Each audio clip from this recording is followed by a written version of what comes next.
YouTube says it has had enough of vaccine misinformation on its site. And false stories from phony sites to run circles around major news outlets. Many people don't know the difference between something real and something created to deceive them. Open your eyes. If you've ever had this feeling that something was terribly wrong with the world that we lived in, but you couldn't figure out just what it was, then you've come to the right place. Secret societies, mystery religions, and the Illuminati have been controlling our reality since the beginning of time. But not anymore, because there is an awakening happening, and you are about to become a part of it. Wake up, because this is a call for an uprising. This is a call for an uprising. Welcome to today's show. In a world of coincidences, we get this. And of course, these coincidences that we constantly see are not really coincidences. So it wasn't a coincidence that Donald Trump was in Egypt for this ceasefire deal where all these world leaders got together to sign a treaty that would begin a ceasefire between Israel and Gaza.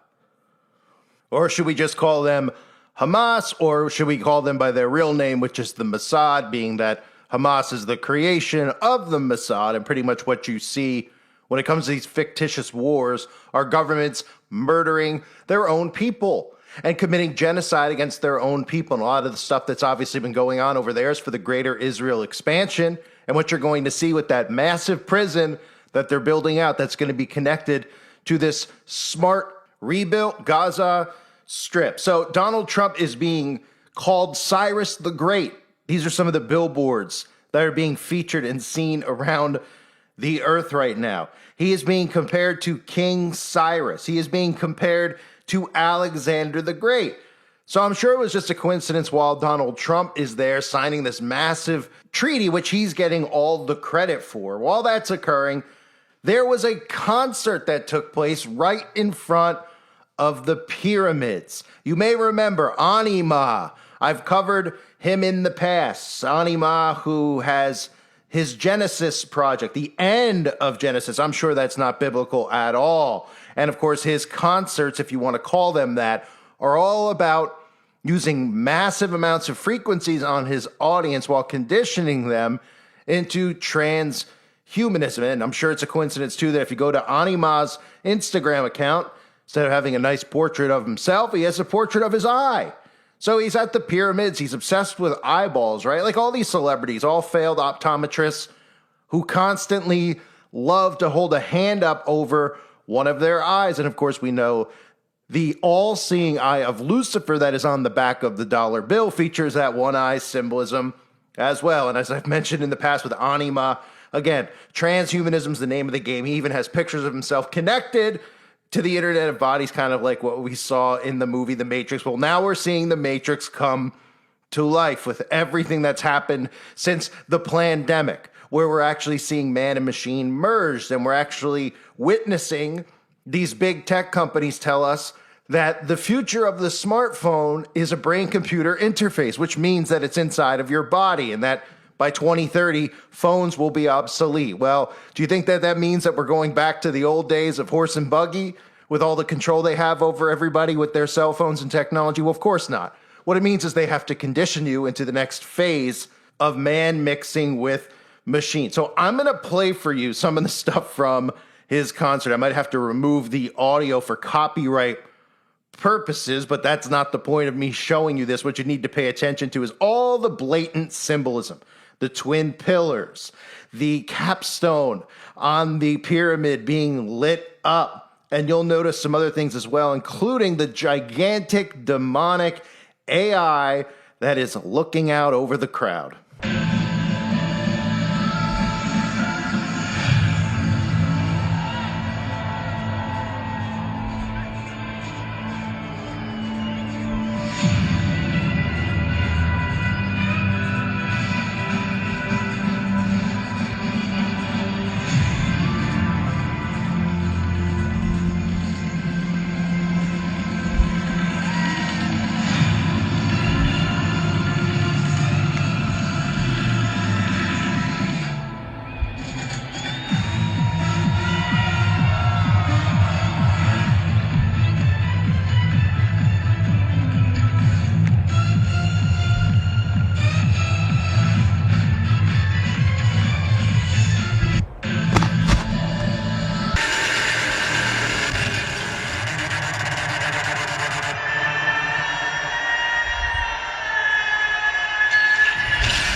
So that's some transhumanism at its worst. I mean, this is energy harvesting, what these concerts really are. Of course, if you understand energy harvesting and what witches actually do and Satanists actually do, they harvest energy. And this right here was a ritual of the consecration of the old world into the new world. And that's exactly why Anima was there performing while Donald Trump and all these leaders got together to put on this show, pretending that they're signing a ceasefire. And again, Hamas is an expansion of Mossad. These militaries don't fight one another. You don't see them fighting each other on the battlefield. All you see is destruction of innocent human beings' lives in the name of war. Of course, they have to present it to you as if there's a war going on and not mass genocides being committed, because they don't want the people to rise up against these psychopaths who are responsible for all of it. So if you look at some of the stuff from those clips, there's a few things that need to be pointed out. Very clear that we saw the twin pillars, right? How deliberate was that? The two pillars. Of course, those are the pillars from Freemasonry. Yahin and Boaz. We always see these two pillars prominently in Freemasonry, whether it's artwork, Freemasonic artwork, or it's actual monuments that they have out in the open, or if you can actually get inside one of these Masonic lodges, you could see it for yourself. In addition to the black and white Masonic checkerboard floors, we always see these two pillars. And these two pillars, Yashin and Boaz, represent the entrance of King Solomon's temple. They're symbols of divine guidance and stability. What else did we see in that clip? Well, we, of course, like I said, saw the capstone on top of the pyramid lit up, right? That, again, is the all-seeing eye of Lucifer. That was deliberately lit up on purpose because it represents the completion, the connection to the divine, or for them, their connection with their god, Lucifer. And speaking of Lucifer, you may have noticed how blatantly obvious this was in the sky. The way they positioned the lighting behind those two pillars was to make the sigil of Lucifer, a symbol I've exposed many times in the past. You could clearly see it right behind the two pillars, right in front of the three pyramids. Now, you may have also noticed that some of the lighting was deliberately done next to those two pillars as well, which clearly represented the phoenix rising out of the ashes. You could see how it depicts two wings. The lights on the left and the right of the pillars depict two wings, and that's, again, the phoenix rising from the ashes. This is something that Anya uses all the time in his transhumanist performances. The phoenix rising, these men and women connected to machine, man and machine merging together as one. So this was clearly a massive ritual that was deliberately done, because remember, everything they do is deliberately done on certain days when certain people are there. You're not going to see Donald Trump in the front row at what a common person would look at this and say, what is this, an Illuminati concert? You're not going to see Donald Trump out in the open there. You're not going to see other world leaders out in the open there. But they were all in attendance. This was deliberately done as Donald Trump is now being hailed as the great peacemaker, as the modern day Cyrus the Great. Again, Cyrus in the Bible was renowned for allowing the Jewish people to return from Babylonian exile and rebuild the temple in Jerusalem. And that's who they're comparing him to. And of course, now we're hearing about peace. And what do we know the Bible tells us about peace? The Apostle Paul speaks of a time when people will say peace and security, but then comes sudden destruction upon them. So, biblically speaking, we can look at 1 Thessalonians chapter 5, verses 1 through 3. For you yourselves know perfectly that the day of the Lord so comes as a thief in the night. When they say peace and safety, then sudden destruction comes upon them as labor pains upon a pregnant woman, and they shall not escape. So this whole performance by Anya is obviously symbolizing the new world. And again, the new world order that is coming.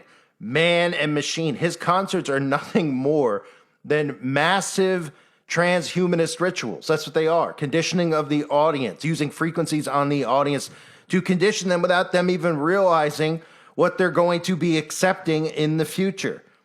I don't know who would go to a concert like this and say, oh, wow, that's really great. There's this massive demonic thing with a red eye creeping out behind the stage, glaring at me, but it doesn't look like it wants to party. It looks like it wants my soul. Well, better have another cigarette and another beer and pretend like nothing's happening. But these are signs of the end times, ladies and gentlemen.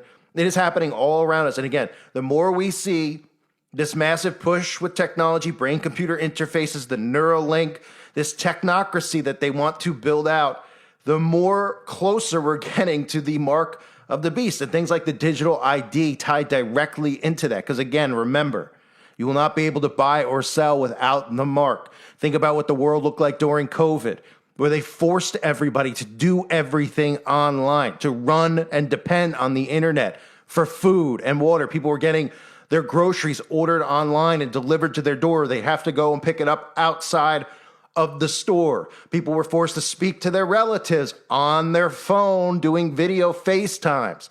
All this stuff connected through the internet, and the digital ID will tie into heavily with that. And that's part of the reason I believe that they're bringing a lot of us back onto YouTube, isn't so that we could help inform you. They're obviously, the AI is going to be studying me, studying other people out there who have exposed this for a long period of time. They're going to be data harvesting. They are going to be studying what we're talking about because they want to know, what do we know? What do we see coming? How are we warning people about it? And people ask me all the time, they say, well, what in the world can we do to stop it? You're going to have to make a choice at some point in time. You're going to have to pull back from the technology. That's all there is to it. And they're going to do whatever they can to make sure that you don't think that way. That you say, well, I got to live with my tech. I can't go back to living, like a Little House on the Prairie here. But the reality is that we all should be living that way. Because part of the problem in the world today is that everybody's dependent on technology. You get all your information online. Whenever you have a question, you ask the Google machine or you ask AI now for the answers because nobody has any knowledge on their own. Nobody has books anymore. Everybody's dependent on the internet for everything, and they've made it that way. That's why they're pushing for the digital ID now. And that was what the entire push during COVID was really for. Yes, it was about mixing man and machine. We know about the nanotechnology that they got inside of people's bodies. We know that they're dumping it on us from the sky every day with things like smart dust. But what we need to pay attention to now is how are they going to condition people into accepting a digital ID when the government comes out and says, look, you can't have a job without a digital ID. Though most of you probably don't know because most of you think I've been gone for a couple of years, but I've been talking about this pivot from COVID to the immigration psyop.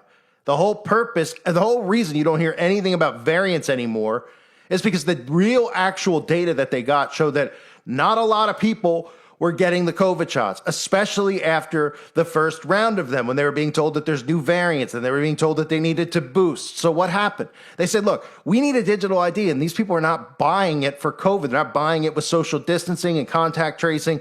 We need another story. And they brought in the immigration side. Suddenly, every single country, with the way we have technology now, every country in the world was suddenly having an immigration crisis, right? Fox News every day showing you people flooding across the border. Then you find out, wait, the same thing's happened in the UK, but they're coming in on boats, huh? Same thing's happening here. Well, how convenient. And now all these world leaders get together at the World Economic Forum and the UN, and they're saying the same thing they were saying in 2020 and 2021 and 2022, is that we need some type of digital passport so that they can track and monitor a virus. But then nobody fell for the whole virus. And they realized what they were putting in their body was the actual virus. So they said, well, how in the world are we going to get these people to get digital IDs where we could censor them online and we could federally prosecute people for what they say and what they type and what they search?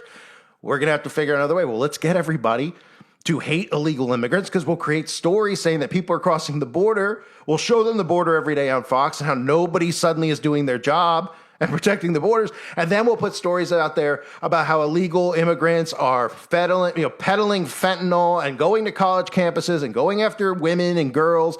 And everybody will say, we got to stop this. Then we'll say stuff about how voting machines and all this stuff with the votes isn't fair. They're not actually tracking the voting because they don't have IDs. These people are voting without an ID. Well, there's your solution, digital ID, because that's how they work. Problem, reaction, solution. So this technocrat is being built out. And you could see this ritual from Anima out in Egypt while Donald Trump is there signing a peace treaty. This was clearly a ritual that was being performed that is setting up for the next wave. The end of Genesis. Quantum Genesis is the name of his performance that he put on. We're moving into the next era here.